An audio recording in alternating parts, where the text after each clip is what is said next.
आप इतने दूरस्थ स्थल पर, जहां पर सरकार ने धरना स्थल घोषित किया है, आप ऐसे दुर्गम स्थल पर पहुंचे हमारी बात को उठाने के लिए, उसके लिए आपका आभार। आज विषय बहुत गंभीर है। सरकार ने हमारी आवाज़ दबाने के लिए, सरकार ने बेरोजगारों को रोकने के लिए ऐसी जगह पर धरना स्थल दिया है जहां से उनकी आवाज़ को आसानी से दबाया जा सके, जो कि लोकतांत्रिक व्यवस्था में इसे हम तानाशाही या हिटलरशाही का हम एक नाम देंगे।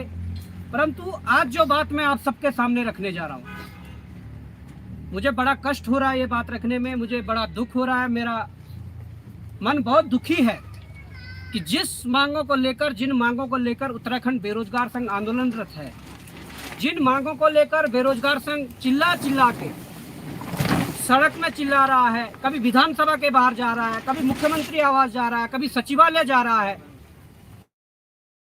कभी प्रदेश के अन्य जिलों में अपने छात्रों को समझा रहा है, अभिभावकों को समझा रहा है।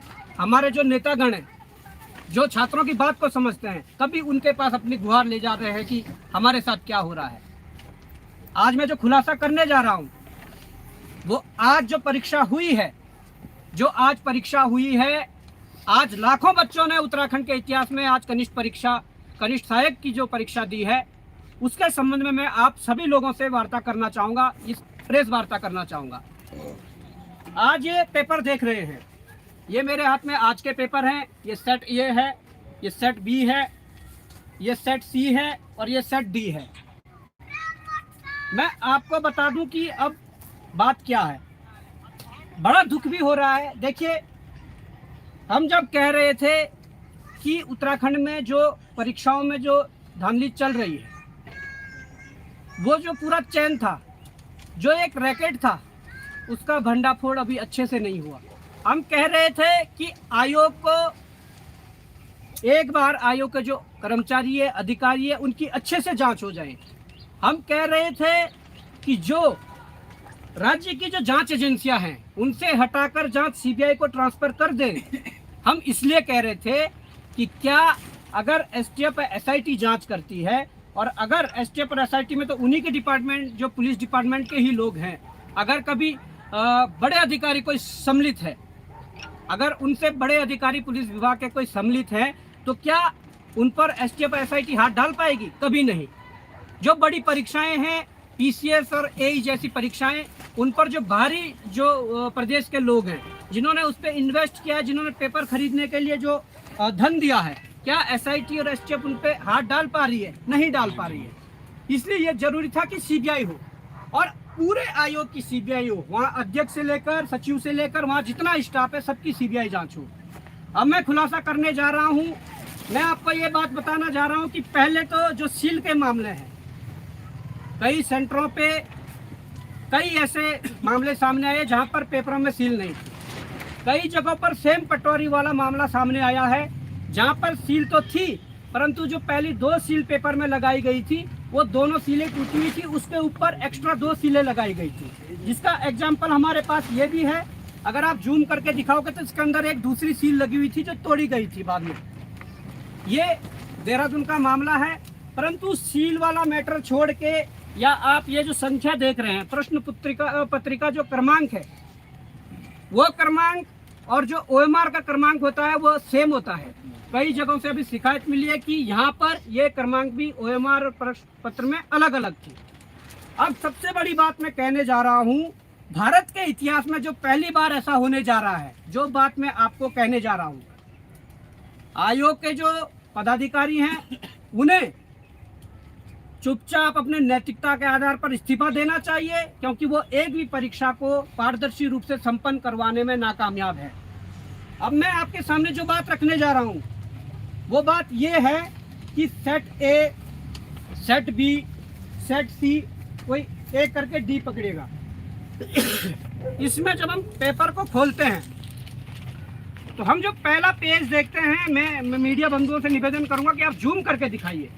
आप यहाँ पर लाइए जो दी है, और सीरियल वाइज रखिए, इस प्रकार से मोड़ दीजिए। आपके पास कौन सा सेट है? मेरे पास सेट ए है। बी सेट ये है, सी ये है, डी ये है। अब आप आगे लाइए थोड़ा, और मैं मीडिया बंधुओं को कहूंगा कि इसे जूम करके दिखाइए। इन सेटों में हमने पाया कि क्वेश्चन नंबर 1 से लेकर फर्स्ट जो पेज है उस पे 13 क्वेश्चन है। इनके चारों सेटों में क्वेश्चन भी एक जैसे हैं, इनके ऑप्शन भी एक जैसे हैं। ये गंभीर विषय है। और यही नहीं, जितने भी पेज आप खोलोगे नंबर 1 से नंबर 100 तक, मैं ये लास्ट पन्ना खोल लेंगे सभी, नंबर 1 और नंबर 100 तक ए बी सी डी चारों सेटों में आप देख सकते हैं कि सेम क्वेश्चन है, सेम उसके ऑप्शन दिए हुए हैं। ये बताता है कि स्पेशल किन्हीं लोगों को फायदा पहुंचाने के लिए। अब फायदा कैसे पहुंचाया जाता है ये मैं भी आपके सम्मुख रख देता हूं। फायदा ऐसा पहुंचाया जाता है कि जिन लोगों ने कभी पेपर में सिल्क के साथ छेड़छाड़ करके या उसकी उत्तर कुंजी को हासिल करके अपने बंदों को जिनसे पैसा लिया होगा, उनको एक छोटी सी पर्ची में 1 से 100 क्वेश्चन के ऑप्शन दे देते हैं कि क्वेश्चन 1 का डी है, बी का बी है, सी का ए है। इस प्रकार से 100 देते हैं, बोलते हैं कि तुम्हारे पास चारों में से कोई भी सेट आ जाए, तुम ये लगा के आ जाना और फिर तुम्हारा पास होना कंफर्म है। यही ये दर्शाता है। अगर ये 4 सेट बनाने थे, आपने 1 से लेकर 100 तक क्यों इन क्वेश्चनों को सेम रखा? 1 से लेकर 100 तक क्यों ऑप्शनों को सेम रखा? ये बड़ा सवाल होता है। और ये बड़ा सवाल इसलिए भी होता है, प्रदेश का युवा चिल्ला रहा है कि जांच करिए फिर हम परीक्षा देंगे। प्रदेश का युवा त्रस्त है। ये लोग जो है वो मानसिक शोषण कर रहे हैं। प्रदेश के युवा ने तो आज देख लिया है कि तुम्हारी परीक्षा करवाने की तरीका क्या है। मैं आरोप लगा रहा हूं, हमारे पास सूचना है कि पटवारी का जो दोबारा पेपर हुआ वो पेपर बाहर था। जांच करना आपका काम है और चीजें देना हमारा काम है, परंतु आज तो हमें भरोसा नहीं है यहाँ के जांच एजेंसियों पे, यहाँ के सरकारों पे, यहाँ के जो कोई भी जो आयोग है उन पे भरोसा इसलिए नहीं है कि जांच किससे करवाएं, क्योंकि ये सब मिले हुए हैं। इनके पास जो चीजें देते हैं उन मामले को दबा देते हैं। दुख इस बात का है, अब इस राज्य की जो जांच होगी वो कौन करेगा? कौन ऐसा व्यक्ति होगा जिस पे विश्वास किया जा सके? इसलिए भी ये अब समस्या है। पुलिस के पेपर में भारी अनियमितताएं हैं। पुलिस के पेपर की भी सूचना पेपर बाहर था। फिजिकल में जो नंबर बढ़ाए सो तो बढ़ाइए, परंतु उसकी जांच कौन करेगा? मैंने वही कहा था कि एसटीएफ एसआईटी जांच कर रही है। अगर उनके ही बड़े आला अधिकारी अगर पुलिस के परीक्षा में सम्मिलित हो तो क्या उन तक वो हाथ पहुंचा पाएंगे? क्या उन तक वो हाथ डाल पाएंगे? कभी नहीं। इसलिए मैं कहना चाहता हूं प्रदेश के अभिभावकों से, ये आपके सामने सब साक्ष्य हैं। हम कोई हवा में बात नहीं कर रहे, हम साक्ष्यों के साथ बात कर रहे हैं। भारत के इतिहास में पहली बार ऐसा हुआ है कि 4 सेट दिए गए, ए बी सी डी, और चारों सेटों में 1 से लेकर 100 क्वेश्चन सेम है और ऑप्शन भी सेम है।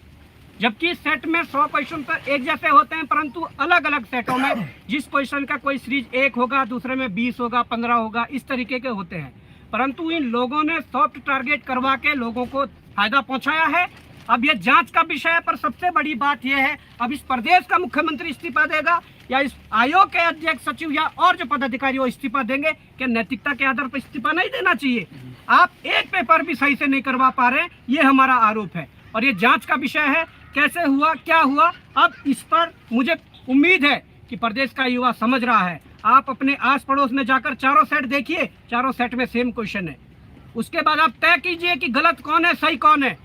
जो आरोप लगाते हैं कि राजनीति कर रहे हैं, जो आरोप लगाती है सरकार कि ये लोग गुमराह कर रहे हैं, तो आप ये जान लीजिए गुमराह सरकार कर रही है, गुमराह आयोग कर रहा है, गुमराह बेरोजगार संघ कर रहा है।